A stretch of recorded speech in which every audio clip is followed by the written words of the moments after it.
Welcome to Live DAF, your online DAF Yomi Shir. Shalom Aleichem and welcome back to today's DAF Hayemi. Bava Metzia DAF Lamed Gimel. We are holding on Lamed Beis, right at the last word there, Tarshma. Once again, we're going to try to prove that although we are typically concerned about animals in distress, Tzar Ba'al Chaim plays a prominent role in our attitude towards animals. However, as important as it is only midrabanan. It is a rabbinic directive rather than being sourced in the Torah. And we're going to prove that once again. That Tzar Ba'al Chaim is not min HaTorah. Tashma, Roivitz. The pasuk, in describing the animal crouched beneath its load, collapsing beneath its load, and instructing us to go help the owner unload the animal, uses the word Roivitz. And we learn it's a one-time, event. As opposed to an animal who habitually just drops under his load, and just an attitudinal animal. So in that case, you're not obligated to come to the rescue. The owner, should have known better. It's just not a thing that obligates me to come offer a hand. Okay, so if it happens, it's an happenance, it's a mikra, Rashi says, go ahead and help him.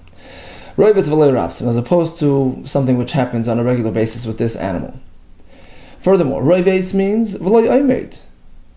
He's crouched, he drops to the floor, but as opposed to the animal who's in a standing position. In that case, you don't have to help him unload.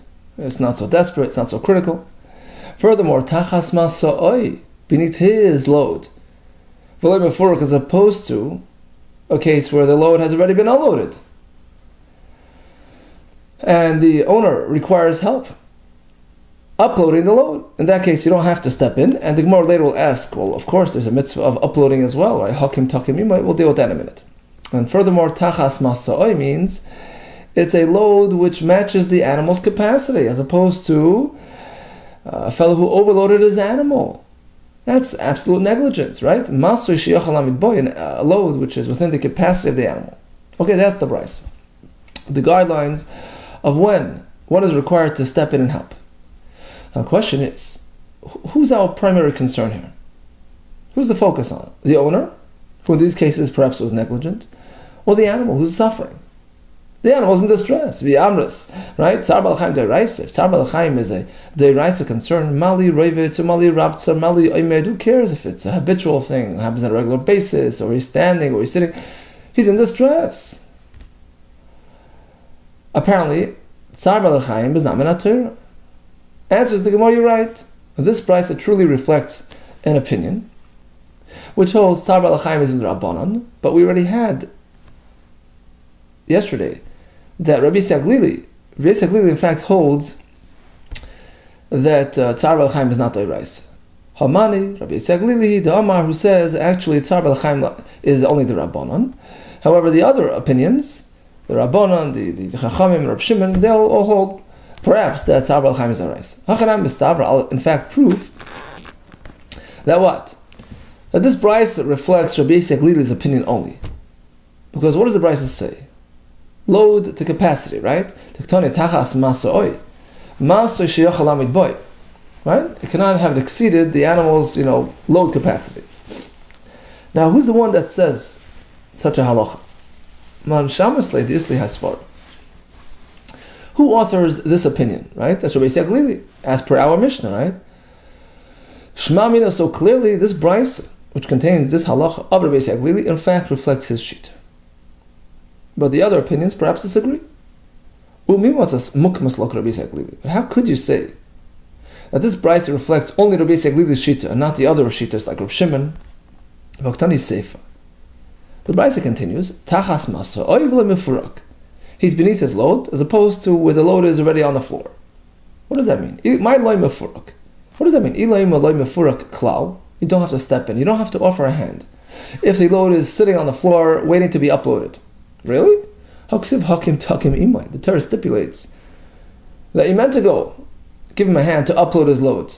El pshita, rather. Clearly the brayso means like this. Loy mefurak bechinam el beschar. If the animal's collapsing beneath its heavy load, then you have a mitzvah to jump in and offer your services for free. But if it's mefurak, where the load is down below and waiting to be uploaded, for a ti'ina you can charge. Ela b'schar. Now, man shamasle di islay haisvara. Rabbanon. Who's the opinion that makes this distinction between uploading and downloading? That you can charge for uploading. That's Rabbanon. That's Reb Shimon's Shita, right? And not Rabbi Seglili. So how can you tell me this brisa, which contains this halacha, is Rabbi Seglili? Lo Rabbi Seglili. He says, well, no. Surely this brisa is Rabbi Seglili.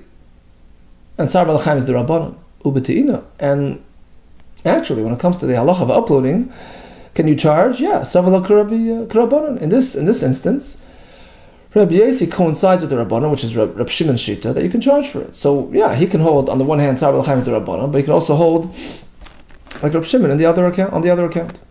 Tana Rabbanan, Kisira, you notice the other fellow is a donkey. Roiveitz tachas masoy, having a hard time beneath its load. Right, go over there and help him out. Kisire, perhaps even at a distance, you're obligated to go drive over there at a distance and go help him out. Yochal filu merachik. Tamar lemer, no, that's unfair. Kisifka, it has to be a close encounter. But if you see him a mile away, you're not obligated to go. Ikisifka. Now, if we're going to focus on kisifka, yochal pkia mamish, perhaps it means literally, physically encountering, bumping into him, like really close by. Only then are you chayiv? Really? Tamalayma kisira.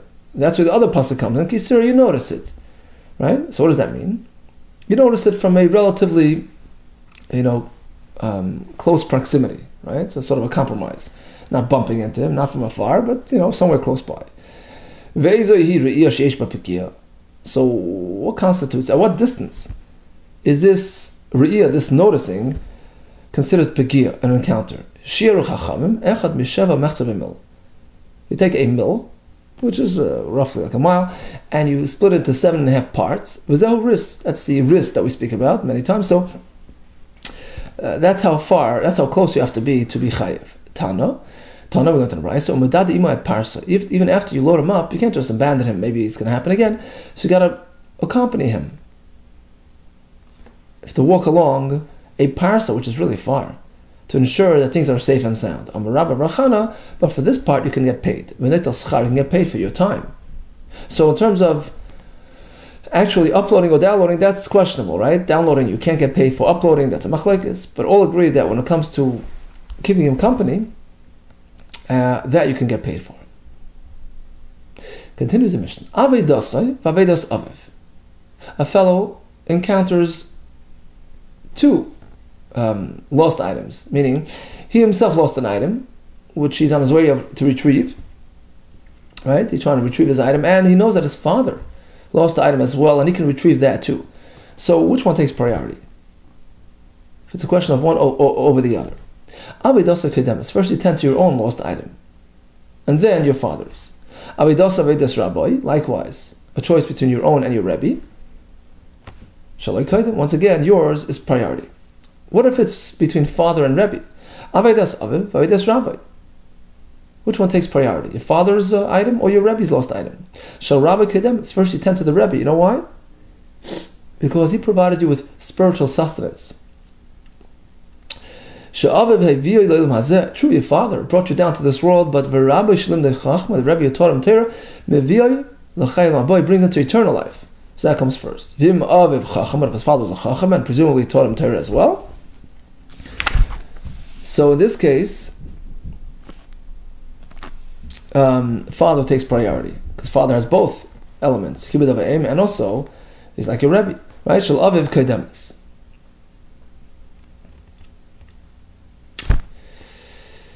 Okay, likewise, when it comes to other choices that you have to make, let's say, Haya Aviv Virabi, right? Noisin Masoi. You notice father and your teacher carrying a load and having a hard time. Which one comes first? Maniachas Shel Rabbi, first you go help your Rebbe unload, and only then Maniachas Shel Aviv, then comes father. And finally, Haya Aviv Virabi Beis Hashevi. Let's say father and Rebbe are both taken captive and you're going to try to redeem, but which one takes priority? Paides, Rabbi first, the Rebbe, v'chakach paides Aviv, then father. Once again, then father jumps to the top of the chart, Paides Aviv, and then v'chakach paides Rabbi. But not immediately. Let's go back to the first halach. Choice between your own and your father's Aveda. First you take care of your own. Why? What happened to kibbud avayim? Amar Vida Amar Rab Amar Kra. The pasuk says, our first responsibility is to our own financial health. Efes kilo yibcha evyon. You meant to ensure that there's no poverty amongst yourselves. First comes your own financial interests. First you tend to your own items, and then, only then, to others. So although, strictly speaking, halachically speaking, your own takes priority, but, as Rashi explains, one is meant to go beyond the letter of the law, and not meant to be particular, and choose his own over the next person's, unless, there is an absolute loss. Some add the word hefsed meruba, major loss, but otherwise a person shouldn't be so, take things,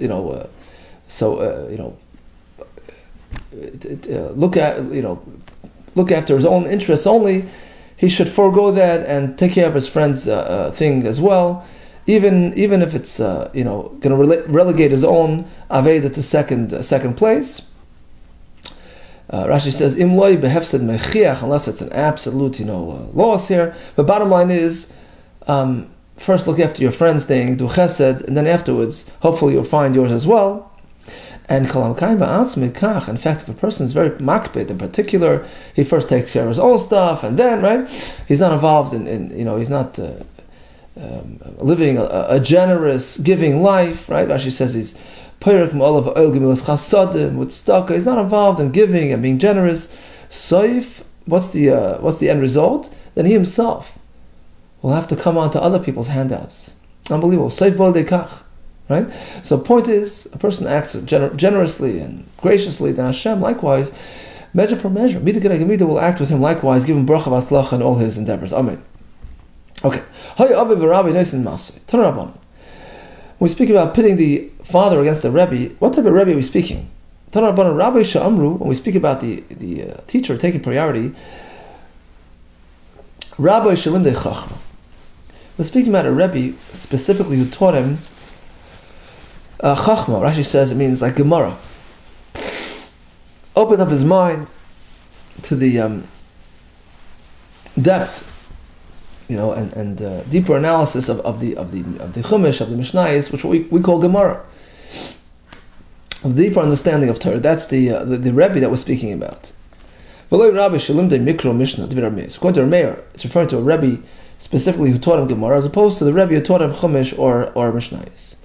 Rabbi Yehuda, he disagrees. It's about what you are. If you're a fellow who's into Chumash, so wherever you learn most of that Chumash, right, it's personal. Kol sherev chachmas imenu. The fellow, the Rebbe who taught you most of what you know, whether it's Chumash or whether it's Mishnah, it doesn't matter. Most of your knowledge came from him, he's your Rebbe. Rabbi Yehuda has a chiddush. Even a less extensive Rebbe is also considered. Afilu lo yeir einav el b'mishnah achas. Zeu Rabbi. Even a person who enlightened you to the true meaning of even one Mishnah, he gets the status of a Rebbe. I'm a Rabbi Kigoyin, for instance, Rav Schera. Rav Schera taught me one thing, the Asbra and Zohar Malistra, and we had a Mishnah in Pesachas Kelim, which discussed some sort of item called Zohar Malistra. I was stumped, and he came and explained it to me. It's like this mixing spoon or whatever. So he's my Rebbe because of that. Shmuel, Kara Mane, Shmuel tore his begadim, he did Kriya. A very extensive kriya like you do on your Rebbe, because of this certain chacham that passed away, the Asbri, because he taught him one Mishnah, a Mishnah in Talmud describing the service doors going into the Heichal. So you have Echad Yered Amas HaShechi, Echad Beseach Kivan. The first door you have to sort of wiggle your hand in there, and then the second one, once you open that one, the second one is right there, Kivan, directly in front of you. So these are words which he wasn't sure of their meaning, and he came and explained it to him exactly what, when, and where, and he considered him the Rebbe because of that. Here comes a Chiddush, Amar Ula. Talmidei Chacham Bavel. In Bavel, they tended to learn together, like a koil. So all the Chachamim who learn together in the Beis Medrash are considered like teachers to each other, because ultimately they all explain things to each other and they sort of share their knowledge. And therefore, They stand up for each other. They tear their begadim if one of them passes away. But when it comes to our Mishnah, prioritizing regarding Hashavas Aveda, right, b'makom aviv, when it's a question of the Rebbe or the father, there you need a real solid Rebbe. Einon chayzrin el Rabbi Muvak. There you don't prefer the Aveda of this kollel colleague unless he's really a Rabbi Muvak, an absolute Rebbe, as we explained before. So to a certain extent, you have to treat your colleagues with respect, like they are your teachers, but up to a point. Chizda had a question, Rav Huna, from his Rebbe Rav Huna. Talmud v'tzarach leRabbi Mai. Rav Chizda was a Talmud of Rav Huna. He says, look, sometimes you have a Talmud who's very well versed. He's a baki, and the Rebbe sometimes needs the Talmud's services to provide him with some information that he's unsure of. So what is the Talmud's status in this case? Is he considered like the Rebbe of the Rebbe because in a way he teaches the Rebbe too? Amarle, so Rav Chizda Rav Huna misunderstood. He thought that Rav Chizda was alluding to himself as a Talmud of Rav Huna. Rav Huna really needs him. Amarle, and he responded a little bit harshly. Chizda, let's richenlach. I don't need you. In fact, you need to come to, you need to accept from me. You need to be makabel from me. I'm your absolute teacher, and not the other way around. And this created a sort of like a little bit of a uncomfortable situation. Ad arboin shnin. So 1 second. So he finished by saying, look, until you have 40 years of learning, 4 years old, then you have to come on to my information, to my teachings. And Gemara elsewhere says that once a person hits 40, he's already sort of has that independence. He's not so dependent on the Rebbe. Bottom line is, you're still my Talmud, and it's that way, not the other way around. Ikpedi adadi, so they both, were makbid on each other because of this exchange. They didn't visit each other for some time. And in order to reconcile, Yasser Rav Chizda Arbain Tanisa. Rav Chizda conducted 40 fast days because he made Rav Huna feel bad, unintentionally. Yasser Rav Huna Arbain Tanisa, and like Rav Huna the Rebbe fasted for 40 days because he sort of suspected, it was ungrounded, unfounded, but he thought that Rav Chizda meant himself, and therefore he felt bad for regarding his response, so he fasted as well to atone for that. So what constitutes a Rebbe? We have Rav Meir says, the one who taught him Gemara. Rabbi Yehuda says, the source of most of your knowledge. And Rav Yossi says, even a Rebbe who enlightened you with some information, that qualifies. How do we paskin? Itmar Rav Yitzchak Bar Yosef Amar Rabbi Yechanan. So he quotes Rabbi Yechanan. That what? Halach Rabbi Yehuda. It's about your information, most of your information. Rav Acha Bar Huna Rav Sheish Halach Rabbi Yossi. That even if he taught him just something very small, it qualifies. Asks the Gemara, Omi Amar Rabbi Yechanan. Hachi. How could he quote Rabbi Yechanan? We follow Rabbi Yehuda's Shita, that it's all about the way you learned most of your knowledge, whether it's Chumash or Mishnayos. But Rabbi Yechanan himself tells us, Halacha Kista Mishnah. Typically, we rule like an anonymous Mishnah. And what does our Mishnah say? Tanan. What is it, Rabbi? Rabbi Shalom de Chachma. The one who taught you Chachma. Chachma, as we understand, is Gemara, which is Rameir's Shita. My Chachma or Chachmasai. No, Chachma doesn't necessarily mean a deeper analysis of the Gemara. It means most of your knowledge. So if you're a Mishnah expert, he taught you most of your Mishnayos, you regard him as your Rebbe. Okay, once we're on the topic of Chumash, Mishnayos, and Gemara, says the Brisa Tanu Rabban, Ha'iskin b'mikra.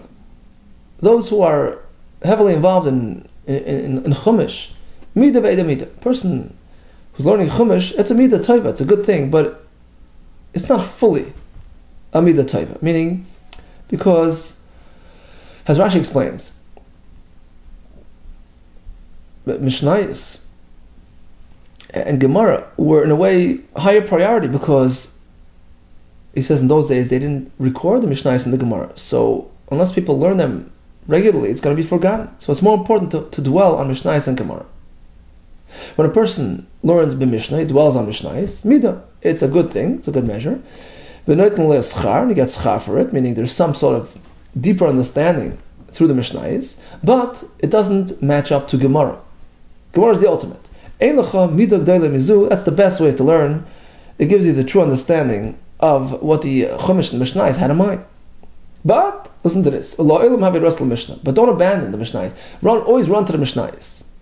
Even more than Gemara, which seems to be a contradiction, right? First you say Amras beGemara ein lecha midah gdoila mizu. Gemara is the best. Then you go back and say you extol the virtues of Mishnayos. Even more than Gemara. What's going on? These statements reflect different eras in our history. This brisa was presented in the days of Rebbe. Okay, now very, very fundamental Rashi here. Perhaps it's worthwhile to really go through it, inside. So the Rashi is on top here on the left side. May Rebbe Nishnis Mishazu. Rashi gives us a whole background. We always wonder how there could be disputes in the Gemara, right? How could there be misunderstandings, difference of opinion? It's all coming from Hashem. Listen to this Rashi, and then we'll go back to the Gemara. Hadiktani Gemara. Ein lecha midah gdoila mizu. So the first statement, the Gemara is the best.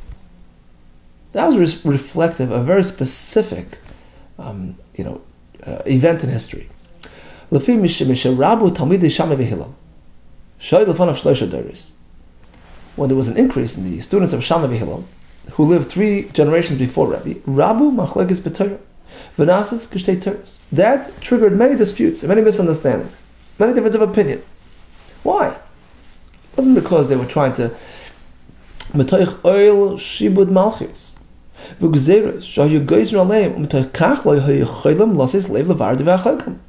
Beautiful.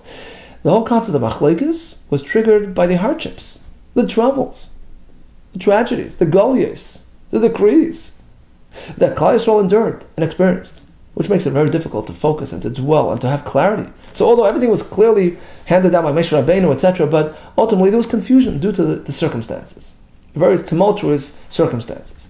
So that was the time of Talmidei Hillel v'Shammai, and that's how we have all those machlekes throughout Mishnayos. Shammai say this, Hillel say that. And this carried on until the days of Rebbe. For 3 generations, Ad Yom Shel Rebbe, when things calmed down a bit. Shenas HaKadosh Baruch Hu Le'chein, Beini Antoninus Melech Roimi, he was on good terms with Antoninus, the Roman king, Aminu Navi Zara, right? As we learned in Navi Zara, he was friendly with him. V'nachum with Zara, and things subsided. The trouble subsided, and Rebbe seized the opportunity. This was a wonderful opportunity to go and organize the Torah.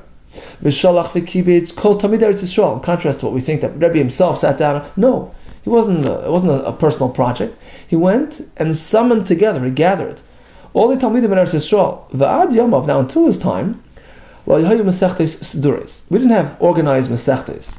Rather, it was sort of random. El kol Talmud sheshama davar pi gadol himenu. Whenever a Talmud would hear something from a Rebbe, whatever Gersa, he would learn it. V'nosan simanin.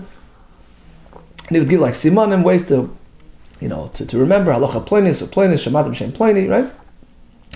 Ukshen iskaptzu omar kol echad masha shama, right? But now that they're all sitting together, each one presented what he knew from his sources, and they made sort of a compilation. V'nosnu leiv levarer tamei machlekes the remiru nekayim. Now they were presented with many conflicting opinions too, and now they had to sort of sort it out. And by this sort of convention, they were able to have all the chachamim sitting there, who had the ability and the authority to verify, to analyze it, to verify and to conclude which shita, which opinion is the rightful one, which one they're going to accept and go with. We have all these mesechtes and these starim like we have today. And not only that, there's a concept called Stam Mishnah. V'sasam nami b'mishnah devrei yechidim shera'a Rebbe as devrei mishanon stam k'dei l'kbar l'chol kemoisem. At times, Rebbe and the Talmidim there and the Chachamim decided to go with a certain opinion, and instead of mentioning his name, they would just sois him. They sort of quoted the opinion without the source, and this becomes the absolute fact. This is the halacha. This way, there's no questions asked. Okay, so this is the background, and that explains our brisa. Why we place such a high priority on Gemara, because that was the call of the day, so to speak. Because at that point they were trying to analyze, clarify, right?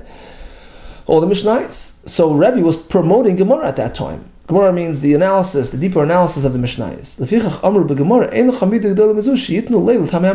Rebbe was promoting Gemara, not the organized Gemara like we have today. That was the next level. That was Ravina Ravashi's project. But basically, the concept of the Gemara, which means to analyze and to verify and to clarify the halachos of the Mishnayos, that was very much promoted by Rebbe, and that's hence the Brisa promoting Gemara as well. But you know what happened?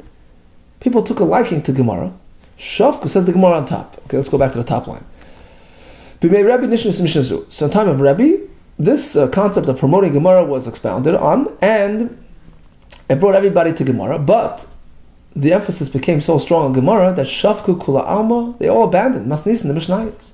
V'azal was the Gemara, they got involved in Gemara, which poses a danger too, as Rashi explains, because now the Mishnayos can be forgotten if nobody is immersed into it. So Rebbe came back and says, oh, hold it, this one a little too far. He came around and he told them, as important as Gemara is, but don't abandon the Mishnayos. In fact, at this point, Mishnah is more important because we have to maintain the Mishnayos lest to be forgotten. So this is pretty much like the concept of the split Siddharim that we have in the yeshivas today in the Kohelim. One seder for Iyun, one seder for Bekiyas. One is to get sort of the background information on a more of a quick, breezy style, and then there's the Iyun and analyzing and delving into the sources and the deeper understanding. Okay, my Drosh. Now initially, when Rebbe promoted Gemara, what was it based on? How do we know that's more important? What does the pasuk mean? So we have Ami, my nation, tell them their sins, and my Obeis Yaakov, a different way of referring to Klal Yisrael, Chatasam, they're mistaken, they're mistakes, right? Pesha is on purpose, and Chatas is by mistake. Now what does this mean? And this will highlight the importance of focused and concentrated learning, which we call Gemara. Hagid la'amei pisham. Inform my nation, my dear ones, my Talmidei Chachamim, their shortcomings. Elu Talmidei Chachamim sheshkagos. So even if they're mistake, they do things wrong, but it's a shogeg. But you know what? We hold them accountable for it as though it was negligence, because they should have learned better.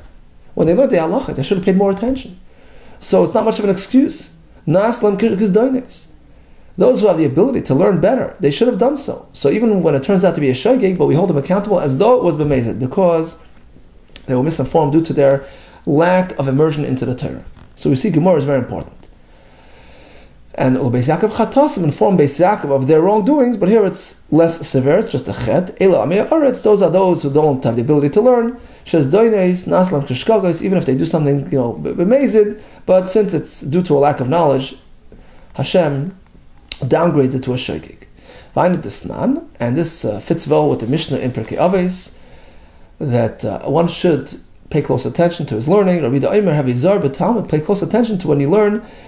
Sheishigigas Talmud, you make a mistake in your learning, and even if it's just a mistake and it leads you to making a mistake in your day-to-day life, but it's considered like a mezid because it's your fault, you should have been more involved in your Gemara, in your halacha, and you should have informed yourself properly. Okay, on this topic of Mikra, Mishnah, and Gemara, we have another pasuk. Darash Abida Rulay. What does the pasuk mean? Shimud Bar Hashem Acharedim Al Dvarai.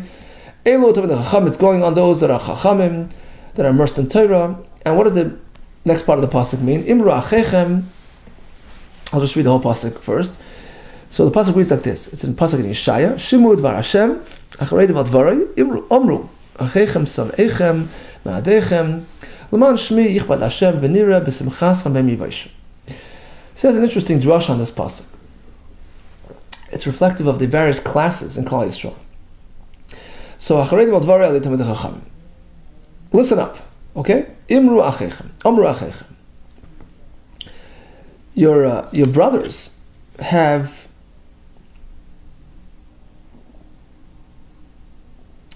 said the following. Elu bala mikra. What does that mean?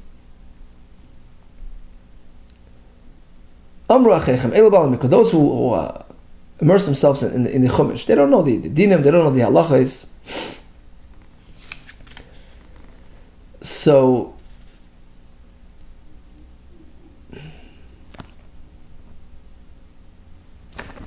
they're being referenced here, right? They're saying something, let's go a little further.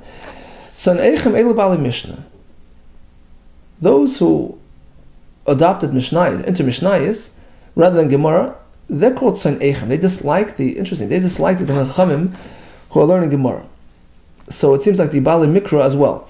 Why? Because they have this perception that the Bali Gemara, those that are into Gemara, the Chachamim, look down at them.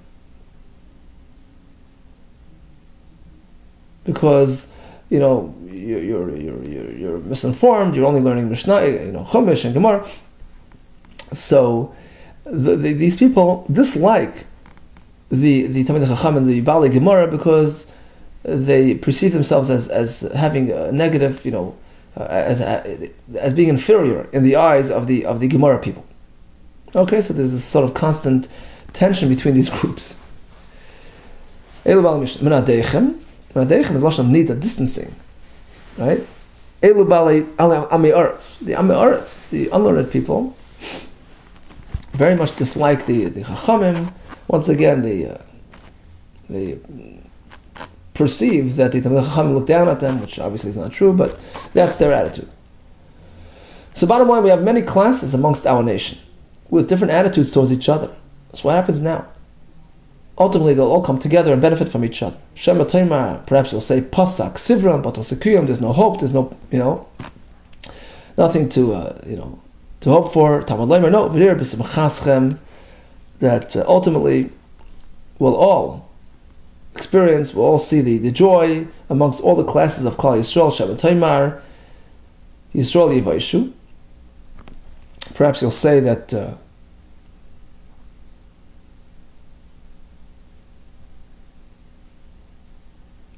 even though they're all joyous and sharing with each other and all that, right? But perhaps there's some busha and embarrassment on account of those that are not Talmidei Chachamim, right? So again, it says V'nira b'simchaschem. Rashi says V'nira means that the Navi speaking, myself and all your brethren, everybody, all the groups will join together in joy and happiness when the ultimate redemption will come, and there'll be no shame, no embarrassment. Everybody will benefit from each other and share their information, right? Shema Tam Yisrael Yivaishu, perhaps there'll be some embarrassment amongst the nation. Tamud Leimer, no, Vehem Yivaishu. Those, the Goyim, Oivdei Chacham Yivaishu, they'll be embarrassed for their, attitude and towards us and the way they treated us. Yisrael Yismachu, but ultimately our nation will be full of joy and happiness. Hadron Lachelu Metzias. Continues the next parak. Hamafkid Eitzel Chaver Beimai Kelim. So Reuven deposited, right? That's the topic of this parak. It's about depositing, safekeeping, right? So you gave your item to your good friend to look after. What do you give him? An animal or some sort of vessel. And this fellow, Shimon, wasn't getting paid, wasn't getting a fee for his services. That's called a shemer chinam, right? He's watching it free of charge. And what happened? It got stolen or lost under his watch. Technically, Shimon can absolve himself by making a shvur. I swear, right, that I wasn't at fault, I wasn't pesheya, I didn't do anything wrong, I didn't use it, it was just, circumstantial. He can do that. But he opted to pay for it. Interesting fellow, he went beyond the call of duty. Shilem l'shav, he paid Reuven for his item and refused to swear.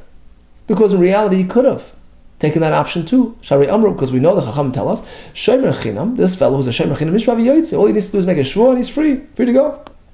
He decided to pay. He gets a perk. What does he get? Nimtza Haganav. Let's say we track down the thief. What happens then? If he's a Jewish thief, he has to pay double, right? Mishalom Kefil. Tashlum Kefil. Tabach HaMachar. If he shechted or sold the animal, the rate goes up to 4 or 5 times as much, right? Mishalom Tashlum HaBarach HaMishan. Who gets that extra, payment? Limi Mishalom, who does he pay it to? Well, Misha Pekadon Esli, he pays it to Shimon, who was the holder of the Pekada, because when he went ahead and he offered the owner payment beyond the letter of the law, the owner, due to his appreciation, will now grant Shimon rights to collect this extra payment should it ever come to be. However, Nishbav l'Ratzil L'Shalom, suppose Shimon opted to make a shvur, to exempt himself, rather than pay for the item. In this case, he doesn't get that extra perk. Nimtza Haganav, Masham Tashlem Kefil, right? Tabach HaMachar, Masham Tashlem Chamisha, who does he pay to? Masham Baal Bekan, to the owner, rather than to the Shemer. Why does the Mishnah have to cite two examples of a pikotin, behema and kalim? What's the point? Tzricha, each one has a chiddush. The itan of behema, we only mention an animal. How about me? I would think behema the maklik fela. Perhaps only there does the owner grant the kefil payment privilege to the shomer. You know why? Because he worked hard at it. He took care of my animal. Mishum the nafish tirchet, a lot of effort put in there. La yula la fuka, to bring it in, to bring it out. So there, I give him that kefil. Aval kalim. But when it comes to just a kli, which is sitting, quietly, doesn't need much care, there isn't much tircha involved. So perhaps I wouldn't give him the kefil privileges. That's why the Mishnah mentions kalim as well. It applies there too. If we only mentioned kalim, I would think kalim with the machlik kefila. Perhaps it's only by the kli, which is typically a small item. There, I'm willing to give him the kefil if in fact he pays for the loss and the ganav is discovered. Because ultimately the kefil isn't much of a deal. Rashi says because it can never come to the arba v'chamisha, it can never come to four or five times as much. So the penalty is capped as double. That's it. It doesn't get to more than that. So there, I'm willing to give it to him. But when it comes to an animal, where if it would have been stolen and then Tvicha and Mechira takes place, what happens then? You pay way more. You pay 4 or 5 times. So in that case, perhaps the owner is not willing to give that to the Shomer. Perhaps he doesn't give it to him Tzricha. That's why the Mishnah mentions both. In all situations, the same concept applies. Okay, so in summary, we learned about Tzar Balachayim Deraisa D'Rabbanan. We learned about prioritizing regarding Hashavas Havedi. Your own comes first, then the Rebbe, then the father. What constitutes a Rebbe? We have several opinions. We discussed the whole process of how the Torah sort of evolved, right? Mishnah to Mishnayos to Gemara, and the importance placed on each section of Torah. And then we concluded with the halacha of the Shomer, Chino, who paid for the loss, in which case he deserves to get the kefil when and if the ganav is discovered. All the best to you and Hatzlacha Rabbah.